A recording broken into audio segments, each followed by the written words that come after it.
सबसे पहले तो ये कहिएगा कि 2 रोज पहले शाहमूद कुरैशी से मुलाकात के लिए आप पटियाला जेल पहुंचे। आपके साथ फवाद चौधरी, इमरान इस्माइल और उनके साथ साथ आबिर कयानी भी थे। इस मुलाकात का एजेंडा क्या था महमूद मौलवी साहब?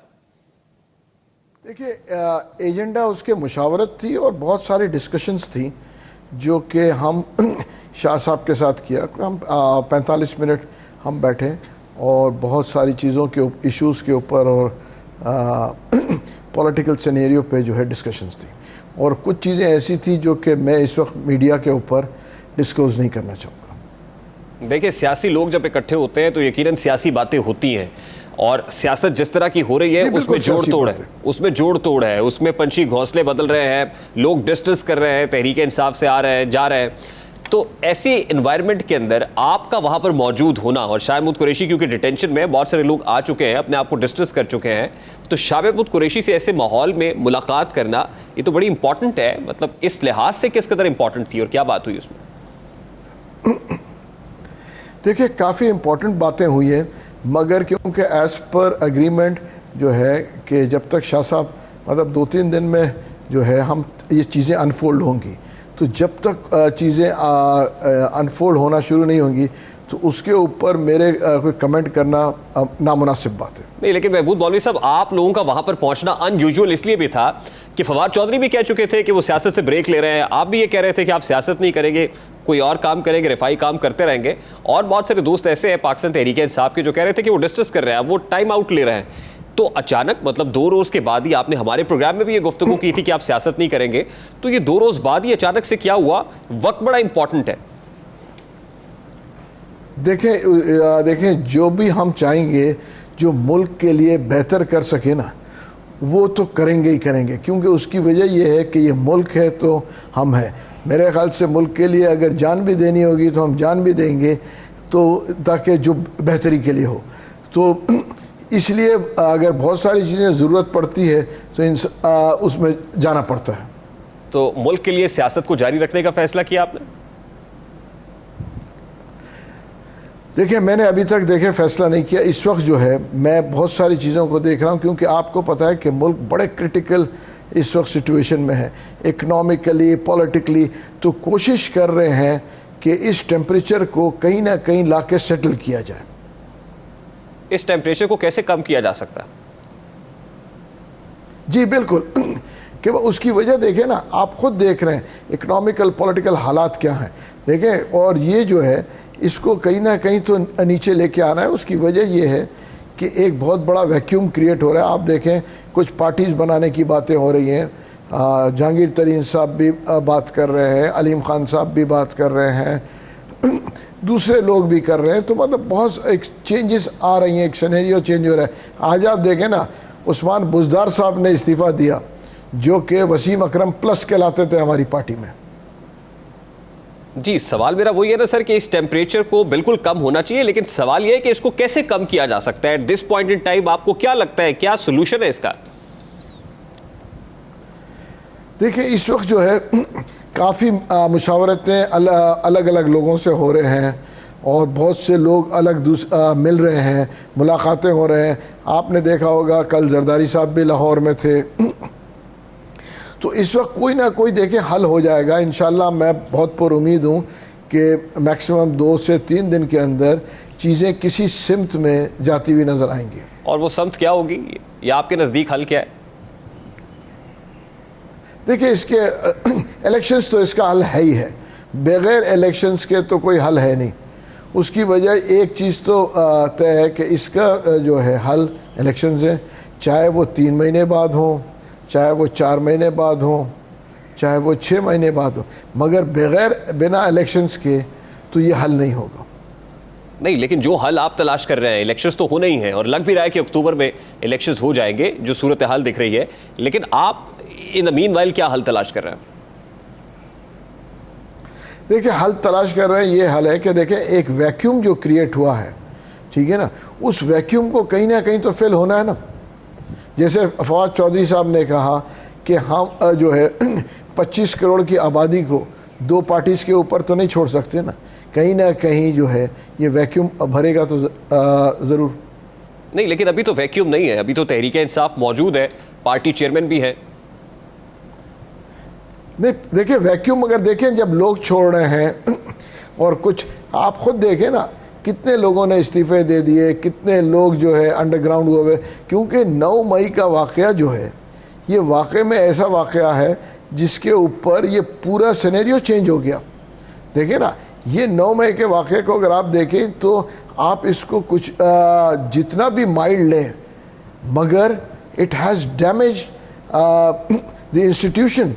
आप उसके वजह ये है कि मुल्क के जो ये अफवाज है ये मुल्क के लिए रीढ़ की हड्डी का काम देते हैं। अगर हम इसको डैमेज करने की कोशिश करेंगे, चाहे कोई भी पार्टी हो, तो आप मुल्क को डैमेज कर रहे हैं। देखें जो चीज़ें वहाँ हुई हैं ये तो दुश्मन क्या भी नहीं कर सकते थे। नहीं, ये बिल्कुल दुरुस्त कह रहे हैं। देखिए, ये बिल्कुल दुरुस्त बात है। साढ़े 9 महीने असल में आपको ट्रिगर किया कि आप तहरीक इंसाफ से डिस्टेंस हो जाएं, लेकिन मैं ये पूछ रहा हूं कि उसके बाद अचानक से अब आप ये सोच रहे हैं कि नहीं, हमारे डिस्टेंस होने से या सियासत से दूर होने से वैक्यूम बन जाएगा। तो क्या आप दोबारा से प्रैक्टिकल पॉलिटिक्स में आ रहे हैं? इस वैक्यूम को छोड़ के आपने समझा कि गलती हुई है, नहीं हमें वैक्यूम या रास्ता खाली नहीं छोड़ना चाहिए, सियासत करनी चाहिए। अगर करनी है तो फिर किस प्लेटफॉर्म से करेंगे?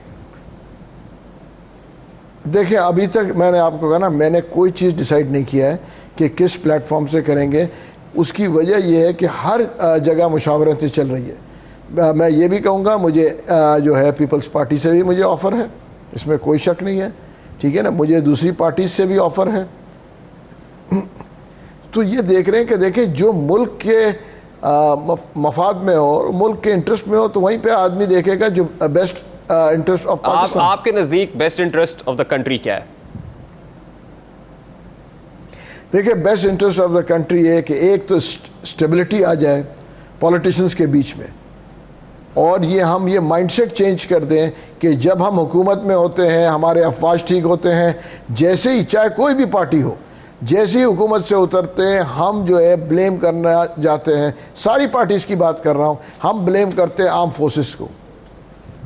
दूसरी चीज़, पार्टीज़ के अंदर डेमोक्रेसी खुद आनी चाहिए ना। हम डेमोक्रेसी की बड़ी बड़ी बातें करते हैं, पार्टीज़ के अंदर डेमोक्रेसी होनी चाहिए कि बोलने का हक होना चाहिए, डिस्कशन होना चाहिए। 99% पॉलिटिकल पार्टीज़ में it's a one man show. और हाल ही में पाकिस्तान तहरीक इंसाफ के चेयरमैन ने जो कुछ किया, यकीनन आपका उससे बड़ा इख्तलाफ है, आप शदीद इख्तलाफ रखते हो और आपको लगता है कि विद इन द PTI भी डेमोक्रेसी नहीं थी। तो अब क्या देख रहे हैं? क्या PTI से दोबारा सफ़र मुमकिन है? PTI बरकरार रह सकती है, या आप समझते हैं कि पैरेलल कोई ऐसा प्लेटफॉर्म बनाना चाहिए, कोई पैरेलल पॉलिटिकल पार्टी बना रहे हैं? भाई देखें खान साहब ने ख़ुद कहा था कि देखें कि जी अगर देखें, क्योंकि खान साहब के ऊपर बहुत सारे केसेस भी चल रहे हैं और अलग अलग इश्यूज़ हैं, तो खान साहब ने ये भी कहा था कि अगर मेरे को पॉलिटिकली कोई प्रॉब्लम होता है तो शाह महमूद कुरैशी को वो हैंड ओवर करेंगे। तो आपको लगता है कि शाह महमूद कुरैशी इमरान खान के बगैर कुछ कर सकते हैं? क्योंकि वोट बैंक तो खुद इमरान खान कहते हैं कि मेरा ही है और मैं जिसको कहूँगा उसको वोट डालेंगे लोग, जिसको कहेंगे नहीं तो वहाँ पर लोग नहीं जाएंगे, वोट नहीं कास्ट करेंगे। तो वोट बैंक तो अभी भी उन्हीं का ही है। देखिए, एक चीज़ मैं आपको बताऊँ, एक चीज़ होती है वोट बैंक और एक चीज़ होती है इलेक्शंस। इन दोनों में बड़ा फ़र्क है। उसकी वजह यह है, मैं आपको एग्जांपल देता हूँ। वोट बैंक तो खान साहब का हमेशा से था, और अभी मैं आपको बताऊँ 4-5 महीने पहले इलेक्शन कराची में हुए, खान साहब के वोट बैंक होने के बावजूद हमने मलिर की सीट हारी ना। तो ये कहना कि देखें जी 100% वोट बैंक तो किसी का भी नहीं है। और इलेक्शन में बदकिस्मती इस मुल्क की ये है, 42-45% लोग तो वोट देने जाते हैं। जब 45% लोग वोट देने जाते हैं तो आप देखें ना, मैं खुद जो इलेक्शन जीता था, अगर आप रियलिटी में देखें 5.5% उस इलाके के वोटर्स के वोट से मैं MNA बना हूँ। 5.5%। नहीं, लेकिन मेरा बड़ा सादा सा सवाल है ना आपसे सर, कि फिर क्या PTI के जो स्टॉन्ट सपोर्टर्स हैं, जो कुछ आपने PTI के बारे में कहा और उससे इजहार लाताल्लुकी कर दिया वो कह के, उसके बाद जो PTI के स्टॉन्ट सपोर्टर्स हैं वो आपको कबूल करेंगे या आपको वोट देंगे? देखिए, मैं ये तो नहीं कह रहा हूँ कि मैं इस वक्त PTI में जा रहा हूँ या मैं PTI से इलेक्शन लड़ रहा हूँ। नहीं, लेकिन आप यही तो कह रहे हैं ना कि शाह महमूद कुरैशी को कमान सौंप देनी चाहिए PTI की। नहीं, मैं तो देखिए, मैं अपनी बात तो देखिए ना, आपने मेरा सवाल किया, मैं जो है देखिए ना, एक दफ़ा देखिए ना, मैं जो आप बात कर रहे हैं, देखिए शाह महमूद, मैं तो ये कह रहा हूँ, आप बात करें, जनरल बात कर रहा हूँ कि शाह महमूद को देखिए, एक चीज़ तो मैं बता दूँ, अलग अलग ऑफ शूट्स तो आएंगे ही आएंगे, इसमें कोई दो राय नहीं है। आपके सामने है ना, MQM था, इतनी पावरफुल पार्टी थी, पूरी कराची जो है एक आवाज़ पे बंद होता था और खुलता था। जब फौज के साथ टकराया गया तो उसके बाद क्या इश्यूज आए, और आज देखें ना, आज MQM के धड़े, और फिर बाद में सब धड़े मिल भी गए। तो ये तो देखें, सियासत में ये चलता रहता है।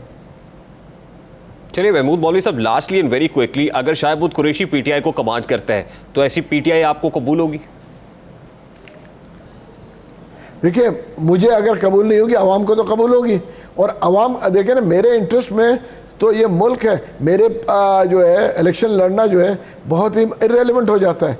अगर ये मुल्क बेहतर हो जाए और पॉलिटिकल सिनेरियो बेहतर हो जाए तो महमूद मौलवी जैसे मेरे ख्याल से सैकड़ों जो है बेकार लोग हैं। शाह महमूद कुरैशी इसके लिए तैयार है? देखिए, इसके ऊपर मैं कोई कमेंट नहीं करूंगा, इसलिए मैंने आपको कहा ना, ये बेसिकली 2-3 दिन में अनफोल्ड होगा कि कहाँ जा रहा है और कैसे जा रहा है। लेकिन 2-3 रोज में तो तब हो सकता है ना कि जब पार्टी चेयरमैन डिस्क्वालीफाई हो जाए, अलहदा कर दिया जाए या कोई कॉन्विक्शन हो जाए, ये तो तभी मुमकिन है। जब तक वो है तब तक तो ऐसा मुमकिन नहीं है ना? क्यों, देखे, हो सकता है वो खुद भी दे दें। आपके पास मिसाल हिस्ट्री पड़ी हुई है, बेनज़ीर साहिबा ने अमीन फ़हीम को दे दिया था, हिस्ट्री तो है ना आपके पास, तवारीख तो इस चीज़ की गवाह है। आपको लग रहा है कि 2-3 रोज में ऐसी सूरत बन सकती है? देखिए, हर चीज़ मुमकिन है, कोई चीज़ नामुमकिन नहीं है। मुमकिनात में से बहुत सारी चीज़ मुमकिन है। कोई सोच भी नहीं सकता था कि PTI जैसी पार्टी जो नॉन वायलेंस पार्टी थी, ये जगह आके खड़ी होगी। और ये कुछ लोगों के एडवाइस, मैं कहूँगा रॉन्ग एडवाइस और रॉन्ग मूव की वजह से हुआ है, वरना PTI was known as a non violence party. बहुत बहुत शुक्रिया। महमूद मौलवी साहब हमारे साथ मौजूद थे, और मेरा ख्याल है कि अनफोल्ड तो हो गया कि जो लोग शाह महमूद कुरैशी के पास पैगाम लेकर गए थे वो असल पैगाम क्या था और वहाँ से भी क्या जवाब आ रहा है, और आने वाले दिनों में किस चीज़ की उम्मीद लगाए बैठे हैं।